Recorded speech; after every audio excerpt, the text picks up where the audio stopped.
పొన్నవోలు సుధాకర్ గారు. అసలు ఈయన ఏం లాయర్ అండి?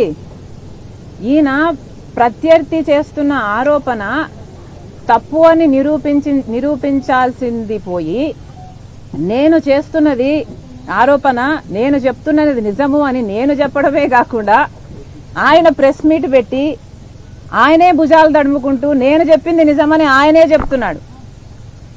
ఈయనేమి లాయర్ అని అడుగుతున్నాం. ఒక మహిళ అన్న సంస్కారం లేదు.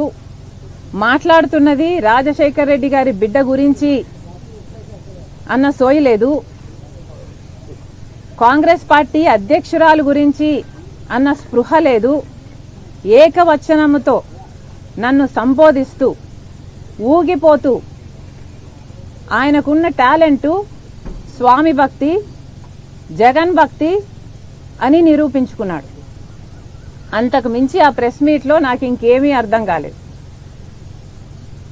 ఇక్కడ ముఖ్యమైన విషయం గమనించాల్సింది ఏమిటి అంటే, నిజానికి సిబిఐ ఎఫ్ఐఆర్లో కూడా రాజశేఖర్ రెడ్డి గారి పేరును చేర్చలేదు.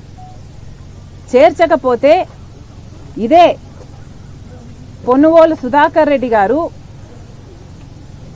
రాజశేఖర్ రెడ్డి గారి పేరు ఛార్జ్ షీట్లో లేకపోతే జగన్మోహన్ రెడ్డి గారు ఈ కేసులో నుంచి బయటపడడం అసాధ్యము అని రాజశేఖర్ రెడ్డి గారి పేరును సిబిఐ ఛార్జ్ షీట్లో చేర్చాలి అని సిబిఐ ట్రయల్ కోర్టుకు పోయాడు, హైకోర్టుకు పోయాడు, సుప్రీం కోర్టుకు కూడా పోయాడు.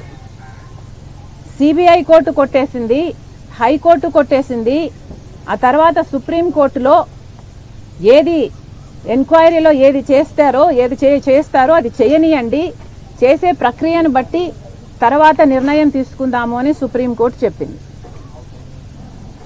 ఈ హోల్ ప్రాసెస్ లో ఇక్కడ గమనించాల్సిన విషయం ఏమిటంటే, సుధాకర్ రెడ్డి గారు, నాకు రాజశేఖర్ రెడ్డి గారు అంటే అపారమైన గౌరవం అని చెప్పుకుంటున్న ఈ సుధాకర్ రెడ్డి గారు అదే నిజమైతే మరి మీరు రాజశేఖర్ రెడ్డి గారి పేరును సిబిఐ ఛార్జ్ షీట్లో చేర్చాలి అని అన్ని కోర్టుల చుట్టూ ఎందుకు తిరిగారు? ఎవరైనా ఒక అభిమాన నాయకుడు అంటే ఆయన పేరుకు గౌరవం ఇచ్చి ఆయనను కాపాడాలనుకుంటారు, ఆయన రెప్యుటేషన్ ని కాపాడాలనుకుంటారు. కానీ మీరేమిటండి, మీకు అపారమైన గౌరవం ఉంది అని ఒక పక్క చెప్తూనే అన్ని కోర్టుల చుట్టూ మీ నాయకుడిని పేరుని సిబిఐ ఛార్జ్ షీట్ లో పెట్టాలి అని మీరు తిరిగారు. ఎందుకు అని అడుగుతున్నాం. ఇక్కడ ఇదంతా పాయింట్ కాదు. ఇక్కడ మోస్ట్ ఇంపార్టెంట్ పాయింట్ ఏమిటి అంటే,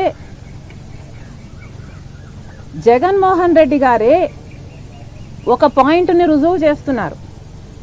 ఏ పాయింట్ అంటే, రాజశేఖర్ రెడ్డి గారి పేరుని జగన్మోహన్ రెడ్డి గారు ఆదేశాల మేరకే సిబిఐ ఛార్జ్ షీట్లో సుధాకర్ రెడ్డి పెట్టే ప్రయత్నం చేశారు కాబట్టి అన్ని పిటిషన్లు వేశారు అన్న విషయం జగన్మోహన్ రెడ్డి గారు నిరూపిస్తున్నారు. ఎందుకంటే జగన్మోహన్ రెడ్డి గారు సుధాకర్ రెడ్డి గారికి ఈ పదవి ఇయ్యకపోయి ఉంటే జగన్మోహన్ రెడ్డికి సుధాకర్ రెడ్డి గారికి సంబంధం ఉంది అని ఎవరూ నిరూపించలేరు.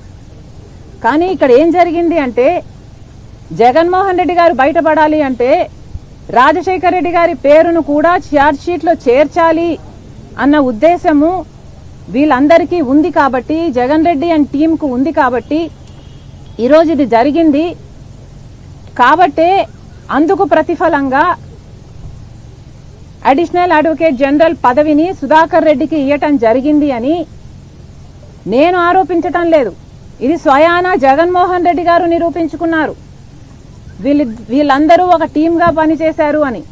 ఇక్కడ గమనించాల్సిన విషయం ఏమిటంటే, జగన్మోహన్ రెడ్డి గారు పదవీ స్వీకరణ చేసింది మే 30వ తేదీన 2019 మే 30వ తేదీన జగన్మోహన్ రెడ్డి గారు ముఖ్యమంత్రిగా పదవీ స్వీకరణ చేస్తే జూన్ 6వ తేదీన, అంటే ఎన్ని రోజులు, కేవలం 6-7 రోజుల్లోనే సుధాకర్ రెడ్డి గారికి అడిషనల్ అడ్వకేట్ జనరల్ పదవినిచ్చారు జగన్మోహన్ రెడ్డి గారు. మీ మధ్య ఏ సంబంధం లేకపోతే 6 రోజుల్లోనే ఎవడో తెలియని సుధాకర్ రెడ్డి, అంతవరకు ఈయన ఎవడో సమాజానికి తెలియనే తెలియదు, ఎవరో తెలియని సుధాకర్ రెడ్డిని తీసుకొచ్చి మీరు అడ్వకేట్ జనరల్ పదవిని ఎందుకు ఇచ్చారు? అడిషనల్ అడ్వకేట్ జనరల్ పదవిని ఎందుకు ఇచ్చారు? అది కూడా అంత హడావిడిగా, అంత ఉత్సాహంగా, అంత తొందరగా మీరు అంత మేలు ఒక మనిషికి చేశారు అంటే దానికి అర్థం ఏమిటి? మీకోసం సుధాకర్ రెడ్డి పిటిషన్లు వేసి మీకోసం అంతగా చేశాడు కాబట్టి దానికి ప్రతిఫలంగా మీరు ఆయనకు పదవినిచ్చారు. లేకపోతే ఎవడైనా కూడా తన తండ్రి పేరుని సిబిఐ ఛార్జ్ షీట్ లో చేర్చిన వ్యక్తిని పిలిచి అడిషనల్ అడ్వకేట్ జనరల్ పదవి ఇస్తాడండి? నేనైతే ఇవ్వను. మీరు ఇస్తారా? మీ తండ్రి పేరుని ఎవడైనా ఛార్జ్ షీట్ లో పెట్టాలి అని 3 కోట్లను తిరిగిన వాడికి ఎవడు ఇవ్వడు. ఇదంతా జగన్మోహన్ రెడ్డి గారి ఆదేశాల మేరకే జరిగింది. ఆయన ఇన్ని కోట్లు చుట్టి రాజశేఖర రెడ్డి గారి పేరును ఛార్జ్ షీట్ లో చేర్చాలి అన్నది జగన్మోహన్ రెడ్డి గారి ఆదేశం మేరకే ఇది జరిగింది అని రుజువు చేసుకున్నది జగన్మోహన్ రెడ్డి గారే. ఎందుకంటే 6 రోజుల్లోనే ఈ పదవిని కట్టబెట్టాడు జగన్మోహన్ రెడ్డి గారు. ఇంతకు మించి ఇక ప్రజలకే వదిలేస్తున్నాం.